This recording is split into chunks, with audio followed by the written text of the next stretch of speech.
ఎక్కడ పోయి ఏ రైతును ఒక్కసారి ఇట్లా ఒక్క మాట మాట్లాడిచ్చినా గుడ్లలకెళ్ళి నీళ్ళు వస్తున్నాయి. బాధ మామూలు బాధ వ్యక్తం చేస్తలేరు. ఏం చెప్తున్నారు?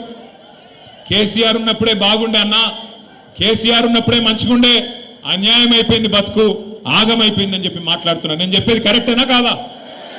ఒక్క రైతు కాదు, ఎక్కడికక్కడ రాష్ట్ర వ్యాప్తంగా పంటలు ఎండిపోతుంటే, రైతు బంధు పడక బాధ అవుతుంటే, రుణమాఫీ కాక బ్యాంకుల చుట్టూ చెప్పులు అరిగేటట్టు తిరుగుతుంటే రైతులకు ఇవాళ ఎవరు గుర్తొస్తున్నారు? ఎవరు గుర్తొస్తున్నారు? కేసీఆర్ గుర్తొస్తున్నాడు.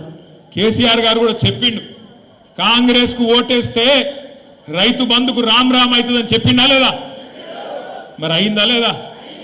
10,000 ఇస్తుండు కేసీఆర్ బిచ్చమేసినట్టు.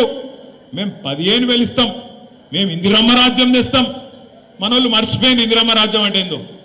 ఇందిరమ్మ రాజ్యం అంటే ఏంటిది? ఎమర్జెన్సీ రాజ్యం, పోలీసుల రాజ్యం, అణిచివేత రాజ్యం.